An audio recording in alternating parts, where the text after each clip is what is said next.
예, 다 같이 우리 하나님 말씀 함께 살펴가도록 하겠습니다. 오늘 이제 9월 두 번째 주고요. 창세기 23번째 시간입니다. 37장에서 38장에 나오는 역사들을 우리가 함께 살펴가도록 하겠습니다. 자, 본문에 해당되는 37장의 말씀을 잠시 읽어드리겠습니다. 23절부터입니다. 요셉이 형들에게 오자 그들은 그의 옷, 곧 그가 입은 화려한 옷을 벗기고 그를 들어서 구덩이에 던졌다. 그 구덩이는 비어있고 그 안에는 물이 없었다. 그들이 앉아서 밥을 먹고 있는데 고개를 들고 보니 마침 이스마엘 상인 한떼가 길르앗으로부터 오는 것이 눈에 띄었다. 낙타에다 향품과 유향과 몰약을 싣고 이집트로 내려가는 길이었다. 유다가 형제들에게 말하였다. 우리가 동생을 죽이고 그 아이의 피를 덮는다고 해서 우리가 얻는 게 뭐냐? 자, 우리는 그 아이에게 손을 대지 말고 차라리 이 아이를 이스마엘 사람들에게 팔아넘기자. 아무래도 이 아이는 우리의 형제여 우리의 피부치다. 형제들은 유다의 말을 따르기로 하였다. 아멘. 자, 우리가 지난주까지 우리는 이제 야곱에 대한 얘기, 야곱이 주인공이 되는 얘기를 4번에 걸쳐 살펴보았습니다.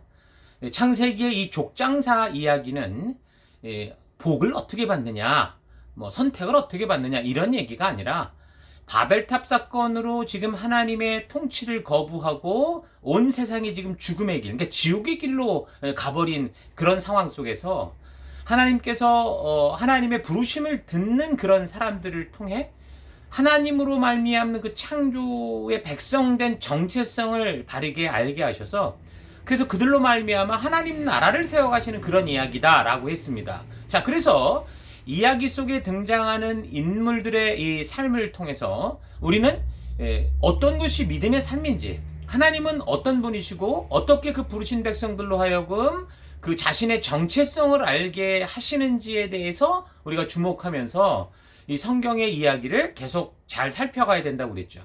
자, 그렇게 아브라함과 이삭과 야곱의 이야기를 그래서 우리가 살펴왔는데, 야곱의 경우는 우리 시대를 살아가는 교인들의 현재 모습을 너무도 적나라하게 보여주고 있기 때문에 우리는 이 야곱의 변화 과정을 통해서 어떤 것이 바른 믿음의 길이고 왜 내가 이 땅에 존재하며 살아가는지에 대한, 그러니까 하나님 나라 백성으로 이 땅을 살아가는 성도로서의 바른 정체성을 알 수 있는 그런 하나의 근거가 된다고 그랬습니다.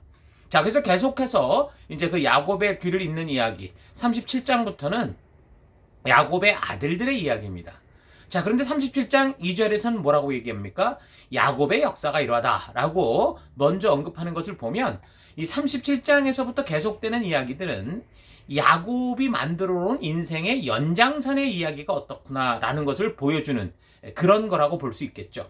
그래서 야곱의 후손들의 이야기지만 그 주어가 바로 야곱이 되어서 야곱이 살아온 일생의 삶이 만들어내는 그 이후에 그 도미노 현상 같은 것이 어떤 것인지를 우리가 살피면서 그래서 교훈을 얻어야 하는 겁니다. 자, 그러니까 야곱이 지금 사람을 두려워하고 신앙을 자기 생각대로 생각하며 살아온 그 삶의 결과가 계속해서 그 이후에 이어지는 역사 속에서 어떻게 전개되고, 그래서 하나님께서 그 꼬인 인생 속에서 무너지지 않고 어떻게 살아갈 수 있는가라는 그 길을 열어주시는 그런 것들을 우리가 볼 수 있는데, 그래서 우리가 이 현상들을 보면서 좀 의아한 점이 많이 있을 수 있으나 어쩌면 우리의 실패한 모습 속에 나아갈 바를 알게 하시는 하나님의 길을 찾을 수 있다라는 이것을 우리가 감안하면서 우리가 37장의 이야기부터 또 계속 잘 읽어갈 수 있기를 바랍니다. 자, 저들이 이제 그 세겜에서 이 사건이 터졌잖아요. 세겜 족속들을 다 죽이는 사건이 터진 후에 이제 그 변화를 이제 일으키죠, 야곱이. 그래서 모든 우상 숭배하던 것을 내어놓고 그다음에 이제 베델로 가게 됩니다. 그리고 베델을 걸쳐서 이제 베들레헴 그리고 이제 헤브론까지 내려가서 정착을 하는데, 이 세겜과 베델에서 이제 새롭게 그 삶의 목적을 깨닫게 된 야곱의 삶을 보면, 근데 여전히 그 삶의 수준이 확 달라진 게 아니에요. 그러니까 여전히 자기가 살아왔던 그 습관과 패턴을 잘 벗어나지 못하는 걸 볼 수 있습니다. 그래서 그가 살아가면서도 자녀들을 편애하고 감싸는 그런 식의 삶을 살아가는 걸 보거든요. 그러니까 죽은 라헬이 낳은 요셉을 너무 편애하면서 다른 형제들로 하여금 시기와 질투가 그 부러움 정도가 아니라 막 죽이고 싶을 정도의 분노를 만들어내는 그런 삶을 살고 있는 거죠. 거기에다가 요셉은 그 사랑을 받는 요셉은 아버지의 사랑을 독차지해서 그런지 형들이 하는 일들을 이제 아버지 야곱에게 다 시시콜콜 일러 바치는 식의 그런 행동들을 하게 되는 거예요. 그러면서 형들의 미움을 더 사게 되죠. 또한 요셉은 꿈을 자주 꿨던 것 같은데 자기가 꾼 꿈을 식구들에게 막 그대로 말하면서 그 내용이 형들만이 아니라 그 아버지 야곱도 야 이거 뭐냐 또 꾸중을 할 만큼 그냥 자신의 생각과 마음을 그저 해맑게 표현하는 그런 사람이라고 볼 수 있습니다. 자, 그렇게 삶의 곳곳에서 지금 미운 털이 박히면서 살아가던 그 어느 날 야곱이 그 요셉에게 형들이 지금 양을 치는 그곳을 좀 방문하고 와라 그렇게 얘기를 합니다. 자, 이런 걸 보면 야곱이 요셉에게는 그렇게 험한 일을 시키지 않았다라는 거죠. 밖으로 내보내지 않고 집에서 끼고 있었다라는 걸 알 수 있습니다. 뭐 어찌됐든 야곱이 그 요셉을 보내고자 했던 것은 이전에 그의 아들들이 지금 세겜에서 엄청난 끔찍한 사건을 벌였잖아요. 그런데 지금 그 아이들이 또 그 세겜 땅 근처에 가서 양떼를 치게 된다고 하니까 그래서 걱정이 되었는지 요셉을 보내서 이제 그 형들의 소식을 좀 알려고 했습니다. 자, 그래서 요셉이 그 아버지의 말씀을 듣고 이제 세겜 땅 근처 형들이 있는 곳까지 이제 가게 되는데 형들은 이미 그곳이 아니라 더 북쪽으로 올라가서 도단이라는 곳에 있었습니다. 그곳에 갔다. 이런 얘기를 듣고 요셉이 그냥 거기서 포기한 게 아니고 그 얘기를 듣고 거기까지 또 찾아 올라갑니다. 자, 그런데 평소에 그 이 요셉을 미워하다 못해 분노로 가득 차 있던 그래서 이제 요셉에게 해를 가하고 싶고 뭐 심하면 죽이고 싶은 마음으로 가득 찼던 그 형들에 의해서 결국은 이집트의 노예로 팔려가 버리게 되는 겁니다. 그러니까 양을 치는 형들은 전부 어머니가 지금 다른 그 배다른 형제들이었잖아요. 그러니까 라헬의 아들이었던 요셉이나 또는 동생 베냐민 같은 경우는 뭐 베냐민은 어려서 그렇고 요셉은 너무 아버지가 끼고 도니까 양 치는 곳에 아예 가지도 않았고 그러니까 험한 일을 하지도 않았고 다른 어머니들의 배다른 아들들은 어떻게 했어요? 들로 산으로 나가서 그 고생을 해야 되니까 그 다른 형제들의 입장에서는 아버지 야곱의 이런 모습이 싫어서 야곱 아버지를 괴롭히기 위해서라도 막 요셉을 막 해하고 싶고 그런 마음이 가득했겠죠. 그러니까 처음엔 그냥 구덩이에 던져놓고 어쩌면 뭐 죽이려고 했는데 죽이기는 뭐하고 그러니까 그냥 그 구덩이에 방치하려고 했다가 유다가 이제 그 지나가는 그 무역 상인들을 보고 야 팔아버리자 그러니까 다 같이 한 마음이 돼서 이제 그런 짓을 한 거예요. 그러니까 이런 걸 봐도 야곱이 비전을 따라 함께 살아갈 그 이 여인을 구한 게 아니라 처음에 그 하란에 갔을 때 자신의 눈에 좋은 대로 그 마음에 드는 여자를 위해서 14년간 집착한 그 삶의 결과가 이런 식으로 지금 나타나고 있구나라는 걸 우리가 알 수 있는 겁니다. 이런 게 37장의 이야기거든요. 자, 그런데 이렇게 이야기가 이제 요셉의 이야기로 흘러가게 되는데 요셉이 이제 이집트로 잡혀가는 이야기로 가다가 그 다음 38장이 되면 그 다음에 얘기가 연결돼야 되는데 38장은 요셉이 잡혀간 이야기가 아니라 갑자기 내용이 확 바뀝니다. 그래서 잘 보면 37장의 이야기는 이제 39장으로 연결되는 게 가장 자연스럽고 근데 이제 38장은 갑자기 이제 유다의 이야기가 나오는 거예요.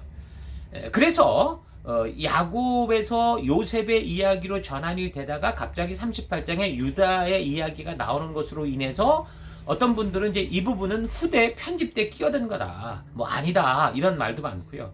또 38장은 유다가 지금 가나안 문화로 들어가는 그런 내용이잖아요. 그래서 유다도 그렇고 시몬도 나중에 가나안 여자와 뭐 결혼도 해서 애도 낳는데 유다와 시몬처럼 지금 가나안 여인과 통혼이 빈번하게 이루어지면서 이들이 지금 언약 백성으로 해서 순수성을 이룰 수 있기 때문에 지금 하나님께서 저들을 이제 애굽으로 보내시고자 하는 어떤 그런 근거를 보여주는 거다. 이제 그런 얘기도 하고요.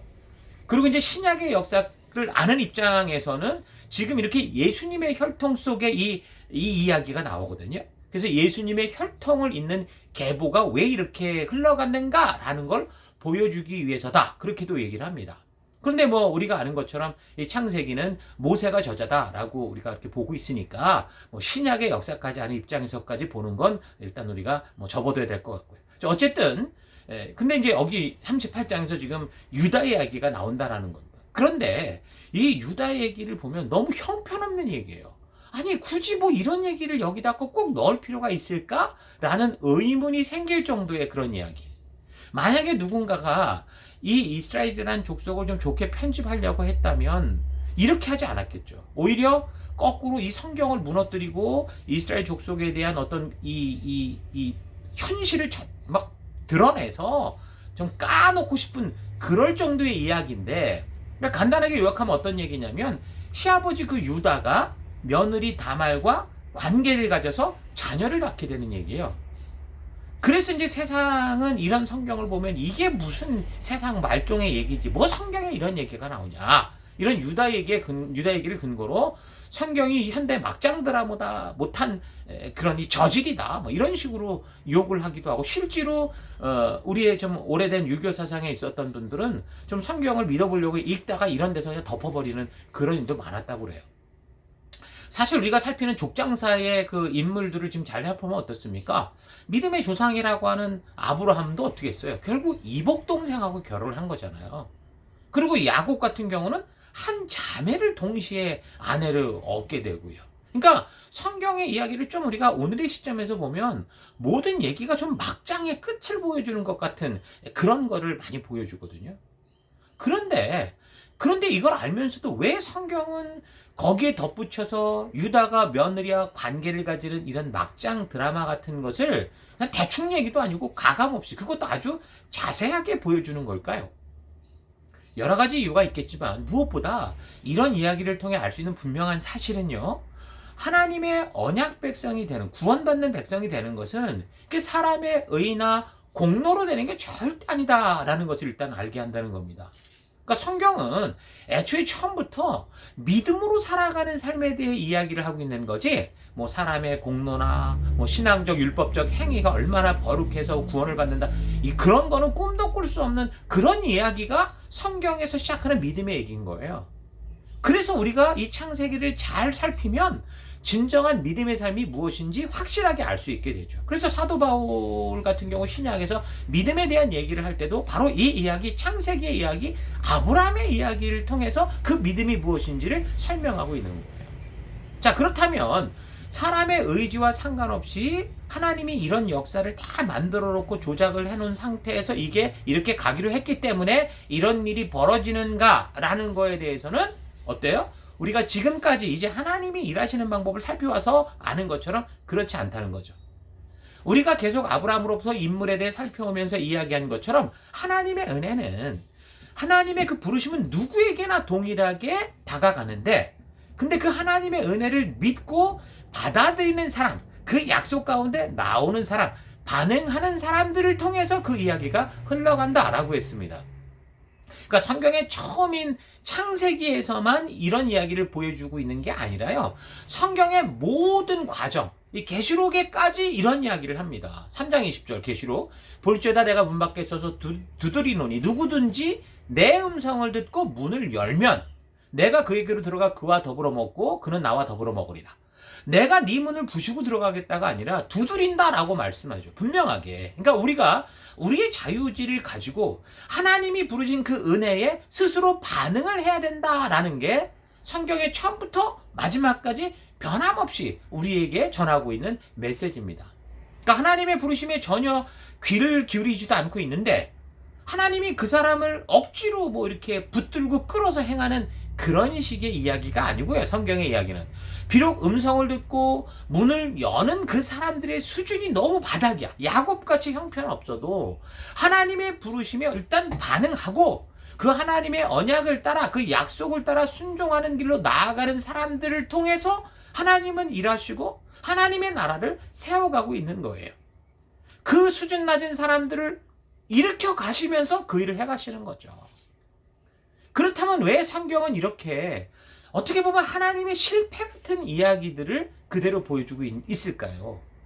아담과 하와가 에덴에서 그 죄를 짓고 쫓겨나는 이야기, 또 그 자녀였던 가인과 아벨이 이렇게 막 살인하고 하는 그런 이야기, 또 에녹이 뭐 승천하는 이야기, 또 노아의 심판의 이야기로 세상이 다 갈라지는 이야기, 그리고 아브라함 시대의 많은 사람들 중에 아브라함이 부름을 받는 이야기, 아브라함에게서 먼저 태어난 이스마엘은 쫓겨나고 오히려 이삭이 약속의 백성이 되는 이야기. 그리고 야곱과 에서 쌍둥이였는데 에서가 장자였는데 오히려 동생이고 사기꾼같이 보이는 야곱에게 언약의 약속이 흘러가는 이야기. 그러니까 이런 성경 역사 이야기들이 보여주는 것은 지금 하나님이 미리 예정하신 시나리오에 의해서 이 세상이 이렇게 흘러간다라는 걸 보여주는 게 아니고, 지금 하나님의 부르심에 반응하고 그래서 하나님을 믿고 그래서 세상이 지금 어떤 방향으로 흘러가든지 하나님의 언약과 그 말씀, 그 약속대로 살고자 하는 사람들의 믿음의 선택에 의해서 지금 하나님의 나라가 이루어지고 있고 하나님의 뜻이 이 땅에서도 이루어지고 있다는 것을 보여주고 있는 거죠. 이런 이야기는 창세기 우리 원역사, 창조, 타락, 홍수심판, 민족 분열의 사건 하나하나와 또 이어지는 지금의 인물들의 이야기, 아브라함, 이삭, 야곱의 이야기를 통해서 이 사실을 명백하게 지금 반복해서 보여주고 있습니다. 계속되는 유다의 이야기도 막장 드라마 같은 이야기인데 이 이야기를 통해서도 뭔가 그런 이야기를 하고 있다는 거죠. 더 나아가서 성경의 그 마지막 계시록에서까지 이 사실들을 끊임없이 같은 마음을 보여주고 있는 거예요. 사실 성경의 모든 이야기는 바로 이런 삶의 모든 상황과 환경 속에서 하나님의 말씀의 가치를 기준 삼아 살아갈 것이냐 아니냐, 이 세상으로 휩쓸릴 거냐 아니면 하나님의 말씀의 가치로 살아갈 것이냐라는 믿음의 선택에 관한 이야기입니다. 자, 이런 성경의 핵심적인 큰 주제, 하나님의 부르심과 믿음의 선택이라는 이 주제를 잊지 않으면 성경 전체 역사 이야기를 통해서 바른 하나님의 뜻을 좀 더 바르게 알아서 하나님 나라에 부름받은 빛과 소금된 존재로서 오늘날도 하나님의 통치 안에서 살아가는 성도의 삶이 어떤 것인가, 이걸 바르게 알고 우리가 바른 믿음의 길을 걷게 될 수 있습니다. 자, 이런 큰 주제를 잊지 마시고 38장을 먼저 살펴보면 이 38장의 이야기는 이제 유다가 가족을 떠나는 거예요. 그래서 가나안 세속의 문화로 들어가서 혼자 살아가는 그런 이야기로 시작이 됩니다. 자, 여기서 우리는 유다가 집을 떠나서 가나안 족속으로 가서 저들과 함께 살았다고 하는 요 전제, 이 상황과 배경을 잘 기억하면서 이 이야기 전체를 우리가 살펴봐야 됩니다. 그러니까 유다는 요셉을 이집트로 버리자고, 동상을 버리자고 제안했던 사람이잖아요. 그래서 결국 그 결과를 이제 봤단 말이에요. 아버지 야곱이 거의 죽음에 가까운 고통을 계속 겪으면서 살아가는. 사실은 아버지에게 고통을 주고 싶었는데 그 정도까지일지는 몰랐었던 것 같아요. 그래서 양심의 가책을 느낀 것인지는 모르지만 그 집안에서 계속 살 수 없었던 거죠. 그래서 그는 그 사명을 위해서 있는 그 집은 지금 어떤 개차반 같은 집이어도 어쨌든 하나님이 부르신 부르심 앞에 모여있는 집이었거든요. 어쩌면 우리 교회와 같은 모습일 수도 있는 거예요. 근데 그 사명을 받은 그 집을 떠나는 거죠. 그래서 저들이 늘 경계하고 조심해야 될 그 가나안의 문화로 들어가 버린 거예요. 그래서 그곳에서 아예 가나안 족속과 섞여 버렸어요. 그 여자와 결혼까지 하죠. 근데 그들의 조상 아브라함은 어떻게 했어요? 그렇게 하지 않으려고 그 먼 고향 하란까지 사람을 보내서 그 할아버지 이삭을 결혼시키려고 했던 그런 첫 모습을 비교해보면 너무나 지금 이제 상반된 모습들이 나타나는 거예요. 그러니까 이삭의 첫 아들 에서도 그 가나안 여자하고 결혼을 했을 때 그 부모인 이삭과 그 리브가가 굉장히 걱정했었잖아요. 그랬었는데 유다는 그냥 스스럼 없이 지금 가나안 족속과 그 문화 속으로 들어가서 저들과 가까워지고 심지어 그들과 결혼을 하는 그런 행동까지 해버리는 거죠. 그러니까 37장에서 야곱의 역사가 이러하다라고 하면서 시작되는 이 이야기들은 지금 야곱이 처음에 그 부르심을 받고도 바른 정체성을 깨닫지 못하고 비전을 따라 살아갈 동역자를 구하는 게 아니라 눈에 예뻐 보이는 여자를 구하고 살아왔던 삶의 결과, 그러니까 그의 생각의 가치, 그 수준이 어떤 삶을 만들어내고 있는가라는 것을 지금 보여주고 있는 거예요. 비전과 사명을 따라 함께 살아갈 동역자를 찾으라고 보냈더니 자기 눈에 보기 좋고 예뻤던 여자를 고집한 그 결정이, 그리고 그 14년의 그 삶의 이 어려운 모습이 결국 삶의 전체 방향뿐만이 아니라 자기 후손들의 삶까지 계속 부정적인 도미노 현상으로 드러나고 있는 거죠. 유다가 왜 그랬을까? 왜 그렇게 떠났을까라고 생각해보면 여러 가지 이유가 있겠지만 일단 무엇보다 부모인 야곱에게 문제가 있다고 봅니다. 그러니까 야곱이 아이들의 그 굉장히 중요한 성장기 그 시기에 그의 삶이 어땠습니까? 대부분 자기중심적인 신앙의 삶을 살았던 겁니다. 그래서 그러다 보니까 자녀들에게 무슨 하나님의 뜻을 정확하게 전달하고 하나님의 그 이 의도를 알게 하는 그런 일들은 굉장히 미약했죠. 그러니까 야곱 자신이 먼저 그 부름받은 자로서의 그 정체성을 잘 알지 못했고, 그래서 세겜에서 그 큰 일을 당하기 전까지는 그냥 늘 자기 생각대로 자기 느낌대로 하나님을 이용해서 사는 그런 사람이었잖아요. 그러니까 아브라함을 통해서 하나님이 주신 그 중요한 그 가치, 부름의 이유, 성경적 자녀 교육의 일에 소홀했을 가능성이 크다는 거죠. 그러니까 부모님들이 신앙에서 스스로가 갈등하고 있으면 당연히 자녀들에게 바른 하나님의 뜻을 전달할 생각도 못하게 됩니다. 부모가 먼저 주일을 예배를 우습게 여기고 뭐 함께 협력하는 거에 있어서 늘 뒷소리하고 함께 협력하지 않고 그러고 있으면 자녀들에게 뭐가 전달되겠습니까? 자기가 먼저 야곱처럼 성도로서의 정체성을 혼돈스러워하고 갈팡질팡하면서 자기중심적인 그 신앙에 허덕이고 있다면 그 자녀 또 부부들끼리도 뭐 아이를 세워가고 함께 기도하고 뭐 교육을 바르게 하는 게 아니라 늘 싸우고 네가 더 일하니 내가 더 일하니 이렇게 다투기 바쁜데 어떻게 바른 가정의 제사장이 돼서 우리의 후대들 자녀들로 하여금 그 하나님의 그 삶을 보고 배울 수 있도록 어떻게 교육을 하겠습니까? 일부러 나쁜 건 교육하지 않아도 그들의 삶의 수준이 그렇다 보니까 아이들도 그 수준에 머물게 되는 거죠. 그래서 청년의 때부터 분명한 이 신앙관을 가지고 여러분들이 말씀으로 준비되어야 이제 한 가정을 이루고 거기서 가장이 될 때, 그리고 이제 아버지가 될 때 아버지로서 한 가정의 정말 진정한 제사장이 되고 리더가 돼서 그 후손들에게 하나님 주신 그 사명, 확고하고 정확하게 하나님의 뜻과 말씀을 전하는 사명자로서의 삶을 살아갈 수 있는 거예요. 그래서 종종 말하지만 10대의 꿈을 꾸고 20대 준비해서 30대에 영향력을 미치는 삶을 살자. 이렇게 자주 하는 거죠.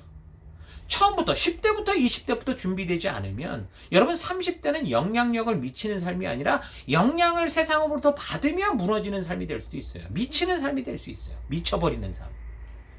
물론 자녀를 바르게 교육을 한다고 해도 지금 똑같은 교육 아래에서도 지금 에서가 나왔고 또 같은 아버지 엄마 밑에서 야곱이 나올 수도 있어요.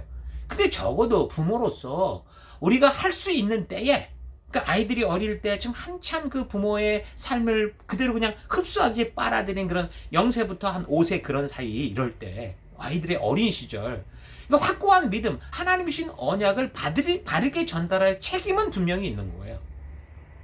부모의 삶이 복음이 되는 삶을 살아감으로 해서 자녀들이 함께 사는 그런 살아가는 삶을 통해 자연스럽게 그 복음을 알게 되고 믿음의 삶의 그 패턴을 알게 되고 믿음이 심어지는 삶을 살아가야 되는 것이 바로 부모의 역할인 거죠.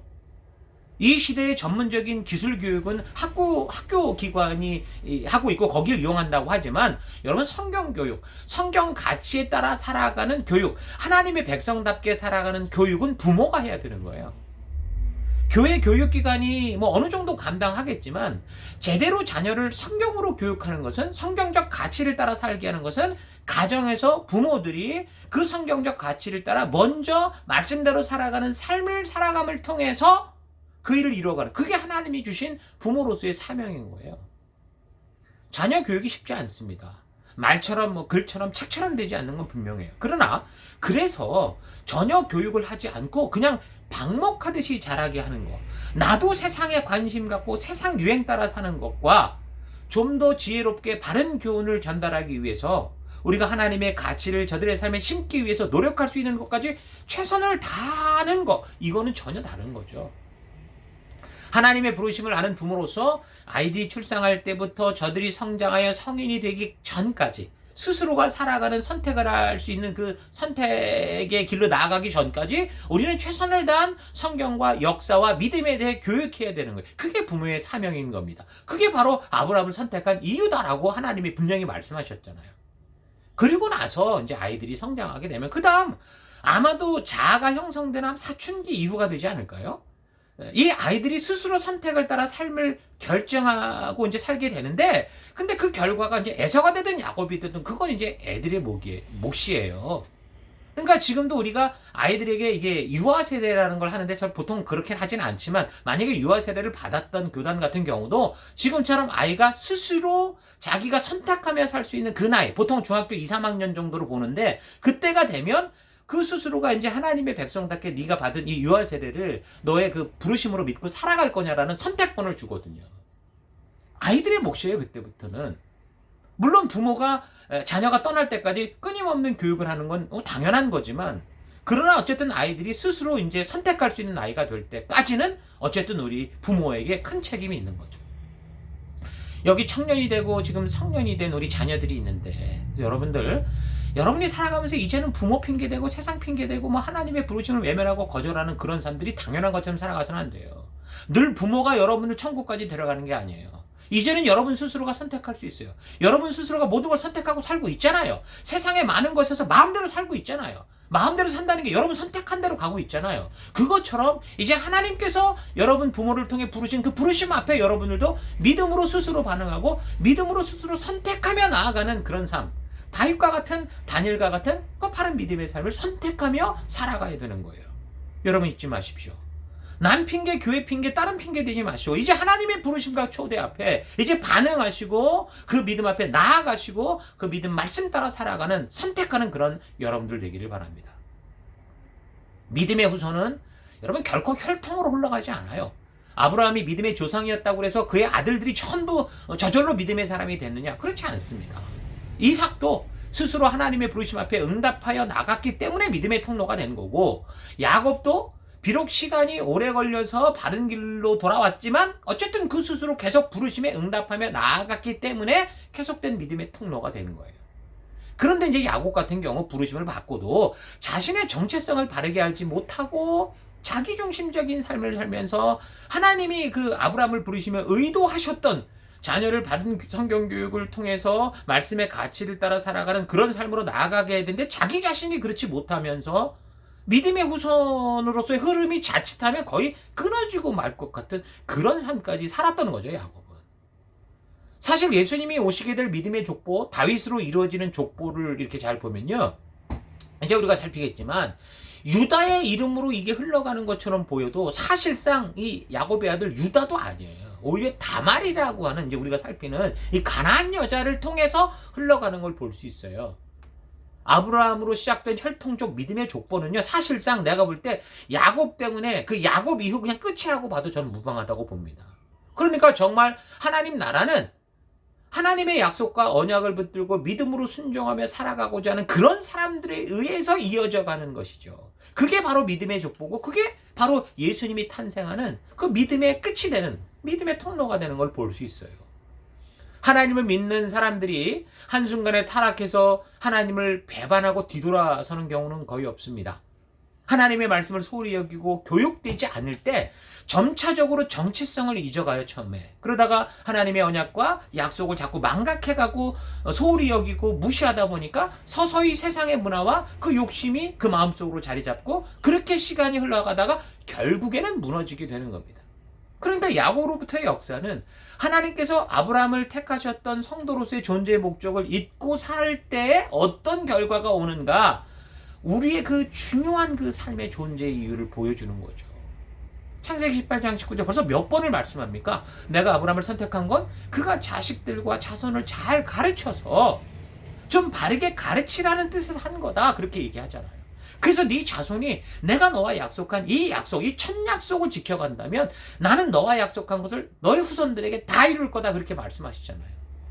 이 약속이 지금 아브라함으로부터 지금 어떻게 흘러갔어요? 2세대 이삭, 그리고 3세대 야곱, 그리고 이제 4세대 야곱의 아들들 유다로 이어지고 있는데, 이 하나님께서 아브라함과 맺은 언약이 과연 어떻게 전달되고 있는지를 보며 우리가 바른 믿음의 길이 뭐냐, 도대체 뭘 이야기가 말하는 거냐, 이런 것들 여러분 잘 분별할 수 있기를 바랍니다. 아브라함으로부터 시작해서 이삭에게까지 하나님의 약속은 확고하게 전달이 됐어요. 그러나 야곱으로부터 그 약속이 확고하게 흘러가지 않으면서 야곱의 자녀들은 하나님의 뜻을 바르게 지켜가야 되는 것에 있어서 지금 많이 흐트러진 모습을 보이고 있죠. 장남 르우벤 같은 경우 어떻게 했어요? 아버지의 침상을 더럽혔잖아요. 시몬과 레위 같은 경우는 복수극에 휘말렸고, 시몬 같은 경우 가나안 여자와도 결혼을 했다고 그랬죠. 그리고 유다의 경우는 아예 가나안 족속으로 들어갔어요. 저들과 연합해서 함께 살면서 이방 여자와 결혼을 해버렸어요. 그러니까 사실상 타락한 존재. 하나님의 약속을 떠나 세속의 가치를 따라 그냥 타락한 그런 삶을 살았던 게 유다인 거죠. 그런 유다가 그렇게 가나안 여인과 결혼을 해서 아들 셋을 낳았는데 또 그 흘러가는 첫 아들이 어땠냐? 얼마나 악했는지 하나님이 직접 치셨다. 하나님이 죽였다 이렇게 말해요. 그게 어떤 죄악인지 성경에 분명하게 말하진 않아요. 근데 앞뒤 내용으로 볼 때 성적인 죄악일 가능성이다. 그런 가능성이 있다. 그런 추측을 하기도 합니다. 어쨌든 하나님이 직접 손을 대서 죽게 된 첫 번째 사람이 아마도 이 유다의 첫 아들일 거예요. 그러니까 유다가 가나안에 속해버리고 그리고 당연히 자녀들을 바른 믿음의 교육을 하진 못했다라는 건 분명한 거죠. 그러나 유다의 그 첫 아들의 아내가 누구였냐면 다말이라는 여자였거든요. 이 다말이 그래도 하나님의 약속을 알았고 붙들고 행동하는 걸 보면 전혀 무슨 교육을 하나도 안 했다. 그건 아닌 것 같아요. 분명히 뭔가 교육이 있었던 것 같아요. 그러니까 아까도 말했듯이 복음과 진리는 똑같이 전파되고 교육돼도 그 말씀을 배우는 각 사람, 그 자녀들이 스스로의 결심과 선택에 따라서 복음을 듣고 어떻게 반응하느냐 여기에 따라 길이 달라지는 거죠.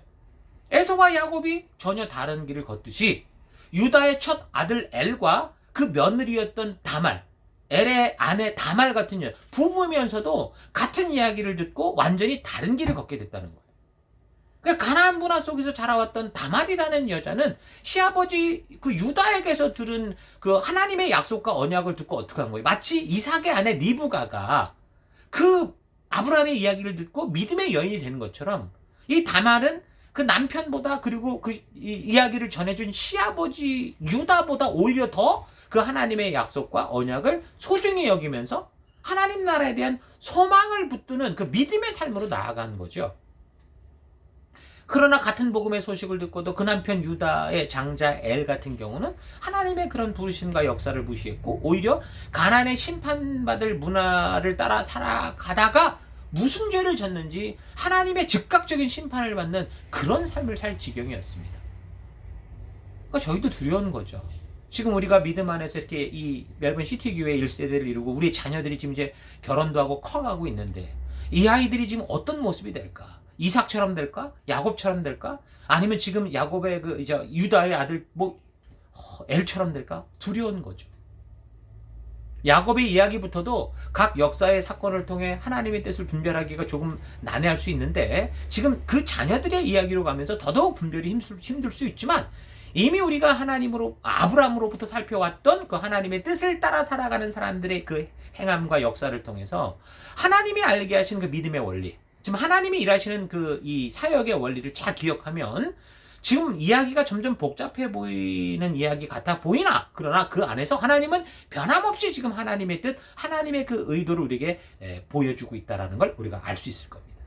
자, 그렇게 유다의 첫 아들 엘이 죽고 그 다음에 이제 유다의 둘째 아들이었던 오난이라는 이 둘째 아들이 이제 형수를 책임지게 됩니다. 창세기 38장 8절 유다가 오난에게 말하였다. 너는 형수와 결혼해서 시동생으로서의 책임을 다해라. 너는 너의 형 이름을 이을 아들을 낳아야 된다. 자, 그런데 둘째 아들 오난이 그렇게 해도 형수가 낳은 아이가 자기 아들이 되지 않고 그냥 형수, 그러니까 형의 그 혈통으로 가게 된다라는 그런 생각이 있었기 때문에 이 둘째 아들이 이 형수를 책임진다고 하면서도 엉터리로 행한 거예요. 그래서 역시 하나님이 이 아들을 쳐서 죽게 됩니다. 그러니까 이때 오난도 죽게 하셨다라고 이제 10절이 얘기를 하는 걸 볼 때 아마 그 첫째 형 엘도 같은 그런 어떤 성적인 죄에 연루되는 게 아니냐 그렇게 이제 짐작을 하기도 한다. 이제 그렇게 얘기했죠. 자, 어쨌든 이 수혼법, 이 계대 결혼법은 오늘 우리들로서는 이해가 되지 않는 이야기지만 그 당시는 중요했습니다. 고대 근동 히타이트 법률에도 비슷한 법령이 나오고 성경적 예로는 나중에 이제 율법을 주실 때 신명기 25장을 참고하면 분명하게 이걸 명하고 있는데 그것이 이제 세월이 흘러서 룻기 4장 다윗이 나타날 그런 시간쯤 되면 보아스와 룻 같은 그런 이야기에도 그러니까 예수님의 족보에 오른 또 다른 여자의 이야기가 바로 이것과 연결돼서 나오는 걸 볼 수 있습니다. 그러니까 인간적인 입장에서는 이 법이 홀로 된 여자가 다른 족속과 결혼을 하면 그 여자에게 상속된 그 재산이 다 걸려가는 거예요. 그 가족에 속한 재산을 남편 쪽으로 다 가져가 버리기 때문에 그걸 이제 방지해야 되는 거죠. 또한 여자는 어떤 존재냐? 뭐 지금도 마찬가지지만 그 당시에는 더 아이를 생산할 수 있는 어떤 귀중한 뭐 자산으로 본 거예요. 그래서 그런 자산을 이룰 수 있었기 때문에 이런 제도를 만든 거죠. 인간적인 입장에서. 근데 하나님 입장에서는 뭐냐? 결국 그렇게 남편이 죽고 보호해줄 그런 이 존재가 없어지는 그 고아나 과부, 약한 자들이 있을 때 그것을 책임지는 방법으로서 이런 제도를 허용하고 그 책임을 절하는 정신을 주신 거라고 볼 수 있습니다. 신명기를 참고하면 이 계대결혼법에 대해서 이 의무를 감당해야 되는 이 동생이 있는데 동생이 거부권이 있을 수 있어요. 그런데 그 집안이 어떤 집안이에요? 하나님이 주신 이 연약한 자를 책임지는 걸 거부하는 무책임한 형편없는 집안이다. 이렇게 손가락질을 받으며 살아가는데 그런 문화였던 거죠. 그러니까 규례의 목적이 약자를 보호하고자 하는 그런 제도였는데 그걸 거절하니까 손가락질을 받는 그런 분위기였던 겁니다. 그런데 이제 유다의 둘째 아들 이 오난이 자기 욕심스러운 생각 때문에 이 약속을 지키지 않은 거예요. 38장 9절을 보면 뭐라고 말합니까? 그러나 오난은 아들을 낳아도 그가 자기 아들이 안 된다는 것을 알고 있으므로 형수와 동침할 때마다 형의 이름을 이을 아들을 낳지 않으려고 정액을 땅바닥에 쏟아버리곤 하였다. 그러니까 자기 것이 되지 않을 줄 알므로 그러므로 이 오난은 자기 욕심대로 행했다 그 말입니다. 자기의 씨로 낳은 자녀가 자기 자녀가 되지도 않고 장남의 자녀가 되고 장남의 상속권까지 가지게 되니까 그렇게 행해버린 거예요. 그래서 의무를 지키는 척 하면서 매번 형수와 육체적인 관계를 맺을 때마다 매번 씨를 주지 않고 그렇게 바닥에다가 정액을 쏟아버리는 아주 극단적인 이기성을 하나님이 보신 거죠. 여러분, 하나님은 서로 사랑하고 특히 약자를 보호하고 지켜주는 그런 사회를 원하십니다. 그러나 오난은 전혀 이 약자를 책임지는 마음이 없었고 자기의 것을 늘리고자 하는, 그러니까 자기 마음껏 이기적인 욕심껏 사는 그런 인생을 산 그런 백성인 거죠. 여러분, 오늘날도 자기의 것을 늘리기에 혈안이 되어 있는 이런 사회를 볼 때 하나님이 과연 이 오난을 이렇게 대하시는 것처럼 어떻게 이 사회를 보겠습니까? 하나님은 오난의 숨은 죄악을 다 보시듯이 각 사람의, 오늘 이 시대 우리 각 사람 속에 있는 그런 이기적이고 욕심에 가득한 삶을, 욕심에 가득 찬 삶을 다 보고 계신다는 거죠. 그래서 우리 함께 이 시대를 살아가면서 야곱이나 또 오난처럼 그냥 자기 생각과 욕심대로 사는 그런 인생이 아니라 고아와 가난한 자, 약한 자들의 눈물을 닦아주고 돕고 세워줄 수 있는 그런 인생을 우리가 살아가야 되는 겁니다. 그게 오늘 여러분과 제가 부름받은 이유인 거죠. 자, 어쨌든 그래서 둘째까지 죽었고요. 그 이후에 유다가 이제 셋째 아들이 있었는데 이 셋째 아들마저 이런 식으로 죽을까봐 이제 다말을 친정집으로 보내버립니다. 셋째 아들이 크면 역할을 하게 해주겠다. 이런 식으로 이제 핑계를 대면서 보낸 거죠. 그러니까 지금 자신으로부터 시작된 온전하지 못한 교육이 지금 자녀들에게 영향을 주어서 엄청난 문제가 벌어지고 있는데 유다는 그 원인을 자기에서 찾은 게 아니라 집안의 여자가 잘못 들어와서 그렇다 그렇게 생각을 했기 때문에 며느리를 내보내버린 거예요. 유다가 지금 영적으로 어떤 지경인지 보면 우리가 알 수 있는데 이 사람이 지금 어떤 지경의 영적인 상태냐면 그런 와중에 지금 자기 아내까지 죽어요. 유다가 자기 아내도 아들 둘 자기 아내 죽었죠. 그러면서 이 유다가 살아가는 방법을 보면 자기 욕정을 풀기 위해서 길거리 여자를 찾아서 욕정을 푸는 그런 식의 삶을 사는 걸 볼 수 있습니다. 아마도 며느리 다말이 시아버지 유다가 이런 식의 행동을 하고 있는 걸 알았다고 봐요. 그래서 시아버지 유다가 이제 거기 뭐 추수 관련된 일 때문에 왔을 때 유다가 아마 이것 때문에 여자를 찾을 만한 그런 곳을 알았겠죠. 그래서 이 며느리 다말이 그러니까 창녀처럼 변장을 하고 서서 그 여자를 찾는 시아버지 유다를 맞아들여서 그래서 관계를 가지게 된 겁니다. 물론 유다는 길거리 여자가 며느리 다말인 줄은 꿈에도 생각 못했겠죠. 그러나 유다는 이미 자기의 욕심을 풀기 위해 창녀도 찾는 그런 식의 삶을 살았다는 거고, 사실 조금만 자세히 보면 알았을 수도 있을 텐데 욕정을 풀기 위한 욕심에 가득 차니까 눈에 뵈는 게 없었던 거죠. 그러니까 가나안 세속 풍습에 깊이 젖어 있는 욕심과 본능과 욕망대로 살아가는 유다의 영적인 상태를 우리가 볼 수 있는 거예요. 여러분, 사람이 욕정에 사로잡히면 아무것도 보이지 않는 게 사람입니다. 욕심에 사로잡히면 그 사람은 그 욕심을 완전히 채우고 나고 바닥을 쳐야 정신을 차리죠. 그런데 그 결과는 어떤? 욕정과 욕심의 결과는 너무 참혹합니다. 그게 술이 됐든 스포츠가 됐든 오락이 됐든 마약이 됐든 도박이 됐든 그 결과는 참혹해요. 만약 더 나아가서 유다처럼 성적인 욕심에 사로잡히면 그 결과는 더더욱 참혹해지죠. 성적 욕심에 사로잡혀 있는 기간 동안은 자기 눈에 그게 사랑이라고 보이기 때문에 자신이 행동하는 것이 부끄러운 줄 모르고 정당하다고 생각을 합니다. 그러고 나서 나중에야 이게 이제 문제가 생기고 그 부끄러운 사진이나 동영상이 나돌고 돌이킬 수 없는 함정에 빠졌을 때 이제 끝을 보는 상황이 되는 거죠. 그 욕심껏 욕정에 사로잡혔을 때는 그게 사랑인 줄 알았는데 그것은 사랑으로 가정한 욕정이었다라는 것을, 모든 것이 만천하에 들어라서 완전히 바닥을 칠 때 결국 그도 땅을 치며 통곡하게 되는 겁니다. 그러니까 유다가 지금 욕정에 사로잡혔을 때 그는 그 여자가 자신의 며느리 다말인 줄 몰랐던 거예요. 분명히 그 여자를 그 돈 주고 같이 자기가 취하려고 했다면 적어도 뭘 다 봤을 거 아닙니까? 얼굴을 가렸다고는 하지만 그는 지금 그 여자와 한참 이야기하고 또 그렇게 한밤을 보내면서도 그 여자가 며느리인 줄을 몰랐던 겁니다. 왜 그래요? 욕심에 가득 차서 그런 거예요. 그러니까 사람의 욕심, 욕정은 자기가 요구하는 그것밖에 보이지 않고 바른 말을 해줘도 자기의 욕심대로 다 자신을 합리화해서 그렇게 해서 들어버리기 때문에 정말 위험한 겁니다. 자, 어쨌든 그래서 그런 일이 지나고 이제 3달 정도가 지났을 때 며느리 다말이 임신했다라는 소식이 퍼지면서 유다가 듣게 되는 거예요. 처음에는 그게 자신인 줄 몰랐죠. 그래서 똥 묻은 개가 겨 묻은 개 나무란다고 그 며느리를 불태워 죽여버리라 그렇게 했습니다. 여러 가지 사형 방법이 그 시대에 있었는데 그 중에 화형을 시킨다는 것은 그 죄악이 참으로 극악한 경우에 해당되는 것이었다는 걸 보면 야곱이 지금 며느리 다말에 대해서 완전히 최고의 분노를 쏟아내고 있는 걸 볼 수 있죠. 유다는 지금 자신으로부터 시작된 문제의 원인을 보지 못하고 막내 아들 셀라가 죽을까봐 다말을, 며느리를 친정에 보내버리고 그러고 나선 잊어먹은 거예요. 기억도 안 하는 거예요. 그러니까 여성으로서 다말의 그 인권을 철저히 무시하고 짓밟고 있었던 거죠. 그런데 약자를 보호하지는 못할 만정 지금 유다는 그 약자의 권리를 짓밟고 더 나아가서 사형 중에도 극형인 화형시켜 죽여라 이렇게 지금 얘기를 하는 거예요.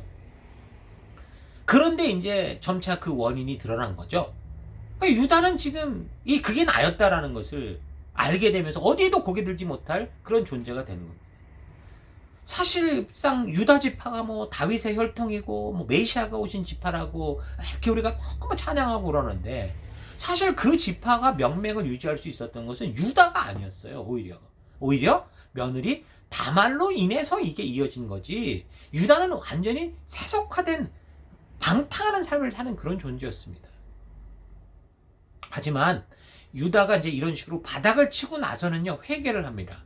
그리고 정직하게 이제 이를 솔직하게 고백하고 바로 잡아가는 거죠. 38장 26절. 유다는 그 물건들을 알아보았다. 자기가 준 자기 물건이니까. 그래서 뭐라고 그랬냐면 그 아이가 나보다 옳다. 나의 아들 셀라를 그 아이와 결혼시켜야 했는데 하고 말하였다. 유다는 그 뒤로 다시는 그를 가까이 합니다. 그러니까 우리가 인생을 살다 보면 실수하고 실패할 수 있을 터지만 결코 그 실패의 바닥에 끝까지 무너져서 비벼대고 살아서는 안 된다는 거죠. 바닥을 칠 수 있어요. 그러나 바닥을 칠 때 어떻게 해야 돼요? 즉시 회개하고 바르게 온전한 길로 일어서야 돼요. 그러기 위해서는 어떻게 됩니까? 정직하게 자신의 잘못이 뭐다라는 걸 인정하는 그런 잘못의 인정이 먼저죠. 변명과 핑계를 둘러대지 말라는 거예요. 잘못을 인정해야 그래야 그것으로부터 고칠 방법을 찾을 수 있는 거예요. 그리고 내가 저지른 잘못에 대한 대가가 인생 끝까지 흉터가 돼서 계속 아프게 할 수 있어도 그 원인이 나라는 사실을 인정하고 더더욱 겸손하게 하나님의 말씀의 가치를 굳게 붙잡고 살아가는, 비난받을 수 있으나 소망을 놓지 않는, 그래서 결국에는 그 아픔까지도, 그 폭풍까지도 하나님께 나아가게 하는 그런 길로 우리가 만들어 가야 되는 겁니다. 그러니까 지금까지 살핀 내용을 근거로 보면 38장에서 말하고자 하는 핵심은 뭡니까? 하나님 나라는 혈통 때문이 아니라, 뭔가 선택됐기 때문에 예정돼서가 아니라, 하나님과의 이 언약과 약속을 믿고 그 말씀대로 살아가고자 하는 사람들로 인해 하나님의 나라가 이루어져 간다라는 걸 말하는 거죠. 그래서 그런 믿음으로 사는 삶의 모델이 되는 이 다말이 바로 이 38장에 유다 얘기 같은데 결국 다말이 주인공으로 드러나는 그런 얘기가 되는 거예요. 이 다말은 가나안이었어요. 다말이 자라난 그 가나안의 문화는 완전히 음란 그 자체거든요. 그렇다면 다말이 오히려 그 문화를 따라 바람을 피우려고 했다면 얼마든지 그렇게 할 수 있었을 건데, 그렇게 하지 않았다라는 것은 그녀가 분명히 그 시아버지 유다에게서 들은 가문의 이야기, 아브라함 가문에서 이어지고 있는 그 정통, 하나님의 말씀, 하나님의 꿈과 약속을 그가 잘 들었고 듣는 것만이 아니라 리브가처럼 소중히 여겼다라는 걸 분명히 우리가 알 수 있는 거예요.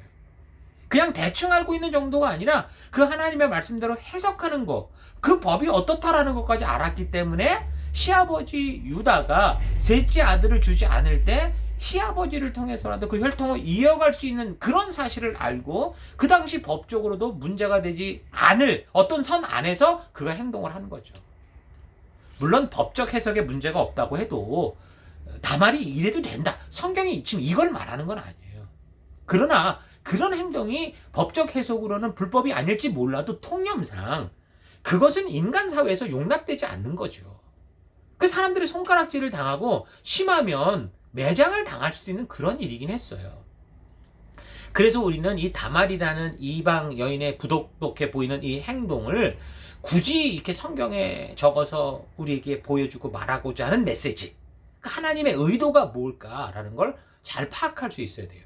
그러니까 다말은 윤리적으로 형편없는 여인이라는 욕을 얻어먹고 심하면 사실은 아까처럼 화형당해 죽었을 수도 있었음에도 불구하고 어떻게 한 거예요?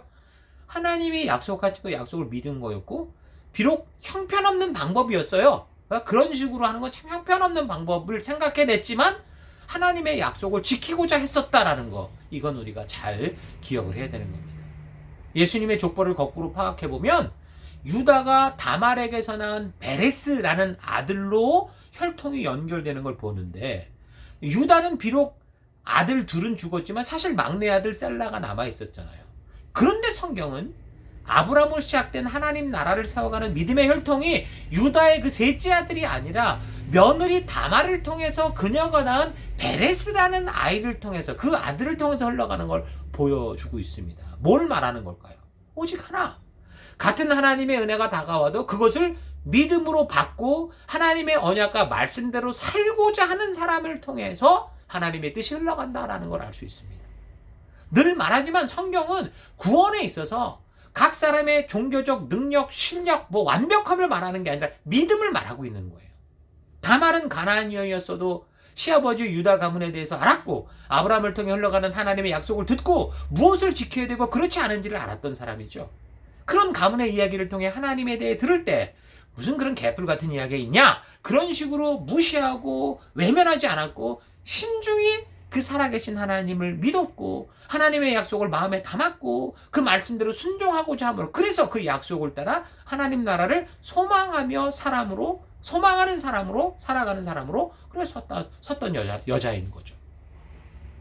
그래서 유다도 26절에 뭐라고 그럽니까? 그녀의 행동이 옳았다, 그렇게 얘기를 하는 거예요. 그녀의 창녀짓이 옳았다, 그걸 말하는 게 아니고요.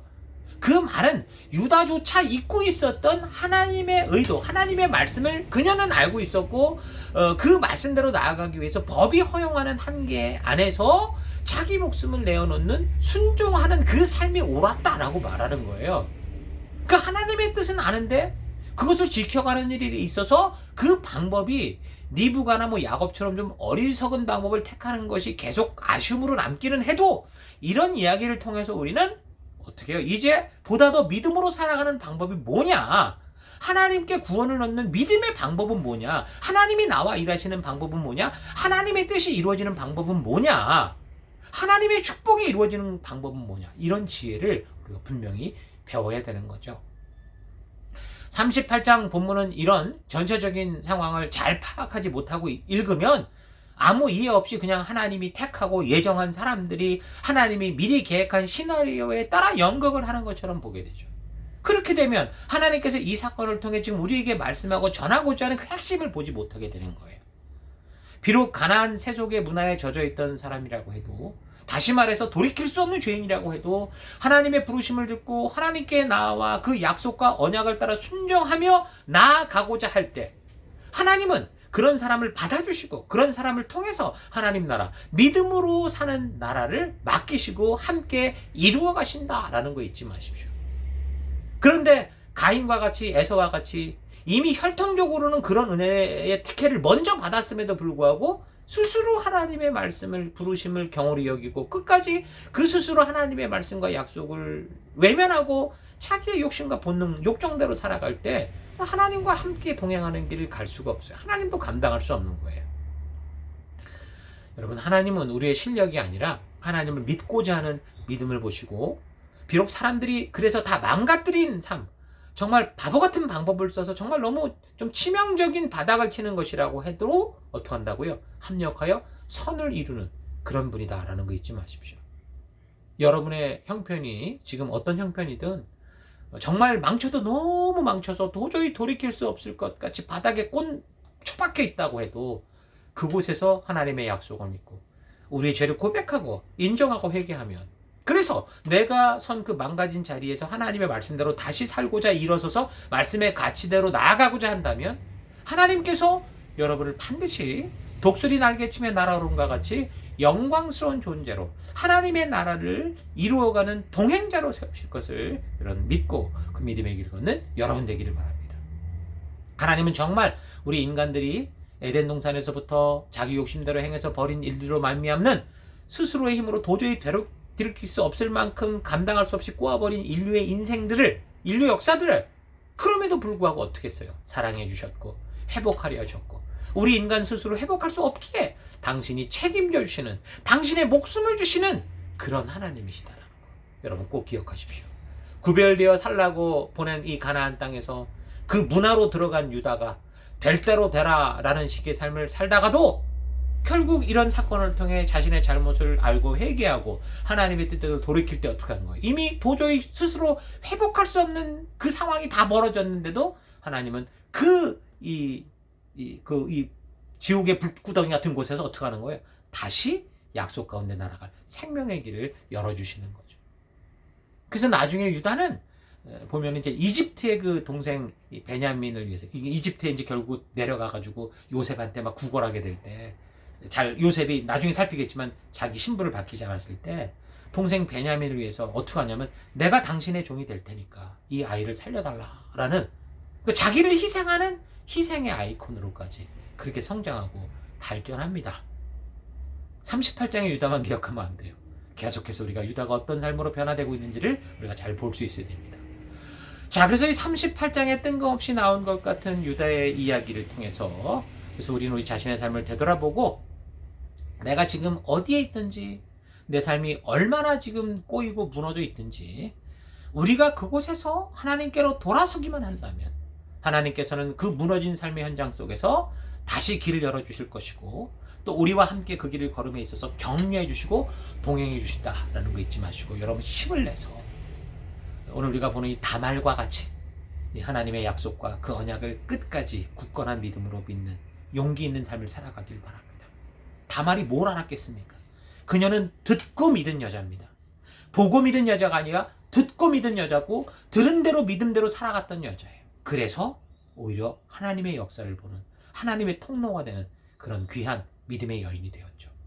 오늘 우리가 이런 이 다말의 이야기를 잊지 마시고 우리의 삶 속에서도 우리의 현장이 어떤 현장이든 그곳에서 오직 주의 약속을 따라 하나님의 그 부르심을 따라 나아가는 여러분과 제가 되기를 바랍니다.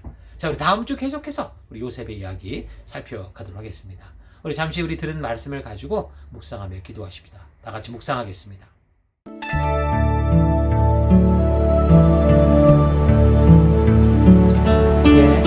나는 하나님의 은혜를 알고 하나님을 믿어 구원받은 존재가 되었다는 것 여러분 믿으십니까? 자, 그래서 하나님은 우리로 하여금 약속의 장소에서 만나기를 원하시는데 나는 지금 그 죽음의 땅에서 출애굽을 했으나 아직도 하나님이 만나기로 한 신의 산으로 가지 않고 광야를 돌고 내 마음대로 방황을 하고 있지 않은가 좀 되돌아봤으면 좋겠습니다. 여러분, 우리는 구원받은 백성은 반드시 하나님의 말씀이 있는 신의 산으로 가야 됩니다. 그래서 그곳에서 그 말씀 속에서 하나님의 백성답게 사는 우리의 정체성과 하나님의 일하심과 하나님이 누구신지 우리가 듣고 배워야 되고 하나님의 약속을 우리가 바르게 알아야 됩니다. 야곱의 선택은 미숙했던 몰랐던 고의였던 결국 자신을 비롯한 후손들에게 계속된 혼란을 남기죠. 비전을 따라 선택하라는 그 길에서 그냥 인간의 본능을 따라 예쁜 여자 선택했던 그 삶이 결국은 후손 속으로 계속 그 혼란을 남기고 있습니다. 그래서 이런 사실을 잘 묵상하면서 오늘의 선택에 있어서 하나님을 믿고 믿음으로 살아가는 방법에 있어서까지 우리는 어떻게 해요? 온전한 길을 걷는 우리가 되어야 되죠. 그런 삶은 지금 당장 힘겹고 어렵고 손가락질 당하고 침뱉음을 당할 수 있습니다. 이 시대 분위기가. 그러나 바로 이 길이 우리가 걸어야 할 생명과 빛의 길이죠. 우리를 어둠에 보내셨는데 왜 보냈어요? 빛으로 보내셨기 때문에 그런 거죠. 하나님의 은혜에 우리가 먼저 나아왔지만 또 에서처럼 그 은혜를 외면하고 무지하게 자기 생각대로 살아가는 그런 인생이 아니라 또 야곱처럼 유다처럼 비록 방황하는 인생을 살아도 하나님의 은혜를 믿고 그 언약의 자리에 서고자 내가 바닥을 치고 다른 길로 갔더라도 돌아오는 인생이 되고자 하는 그래서 그런 우리가 돼야 되는 겁니다. 에서처럼 이스마엘처럼 아예 가버리면 안 되는 거예요. 야곱처럼 유다처럼 갔다가도 되돌아올 수 있는 그런 인생이 되어야 된다는 거죠. 무엇보다 다말처럼 우리가 시부모로부터 소개받은 그러니까 전도받은 또 교회를 통해 강단을 통해 들은 이 말씀대로 하나님의 그 약속을 우리가 들은 것 전해 들었잖아요. 다 전해 들었어요. 우리는 그 강단을 통해 친구를 통해 듣는 이 하나님의 말씀이라고 해도 여러분 그것을 듣고 그리고 믿고 하나님 나라에 속해서 그 나라를 세워가는 다말 같은 정말 그런 인생을 살아가는 여러분과 제가 될 수 있기를 바랍니다. 그런 결단을 가지고 우리 잠시 함께 기도하기 원하는 것은 첫째, 하나님 죽음의 땅 그 애굽 이집트를 떠났으나 지금 계속해서 광야를 방황하는 그런 내가 아니라 약속의 장소, 하나님이 언약하는 장소, 신의 산의 자리, 하나님의 부르심이 있는 그 자리, 베델, 하나님 그곳으로 나아가는 내가 되기 원합니다. 기도하시고요. 두 번째, 하나님 오늘 나의 선택이 결국 나를 비롯한 나의 후손들에게까지 영향을 계속 미칠 수 있다는 거 잊지 말고 오늘 내가 살아갈 때 말씀 따라 믿음 따라 온전한 신앙의 선택을 하는 그런 믿음의 선택을 따라 살아가는 내가 되기 원합니다. 결단하며 기도하십시오. 마지막, 하나님 모두가 하나님의 은혜에 축복되고 있지만 그 하나님의 은혜에 반응하는 자들만이 하나님의 축복 가운데 살아간다라는 거 잊지 않고 하나님 내가 살아가는 어떤 삶의 환경 속에서도 전해 듣고 알게 된 하나님의 약속을 따라 믿음의 길을 걷는 그 거친 길이라 하더라도 그 길을 걷는 내가 되기 원합니다. 다 같이 잠시 함께 기도하겠습니다. 기도하십시오.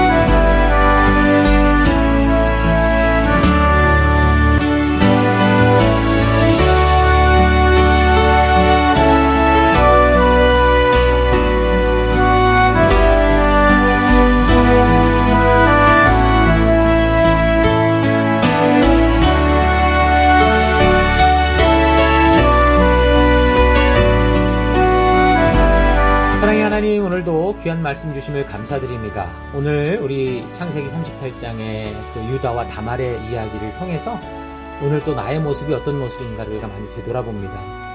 하나님 주의 백성으로 초대받아 하나님의 은혜 가운데 나아온 야곱과 같은 또 유다와 같은 우리의 이 놀라운 축복이 하나님 곁길로 가지 않고 온전한 길로 가는 그런 기회가 되길 원합니다.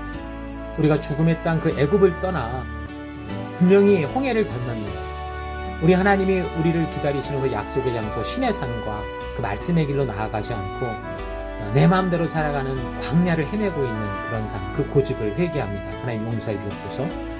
오늘 내가 선택하는 이 선택의 삶이 결국 나뿐만이 아니라 내 후손들에게까지도 큰 영향을 미칠 수 있다는 거 잊지 않고 하나님 오직 우리 주님이 말씀하신 그 말씀 따라 믿음 따라 하나님 온전한 믿음의 선택을 하며 살아가는 내가 되기 원합니다.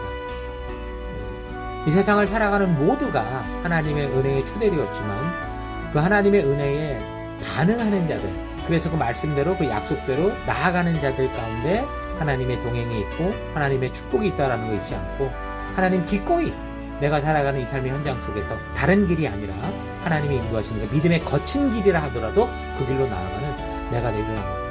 오늘도 그 길로 인도하시고 이 한 주간도 그렇게 함께 해서 하나님 감사드리고 내가 선 그곳에서 하나님 진정 들은 말씀대로 믿음을 가지고 살아가는 그런 다말과 같은 그런 인생 살아가는 그런 한 주가 될 수 있도록 인도하실 것 감사드리고 예수님 이름으로 기도했습니다. 아멘.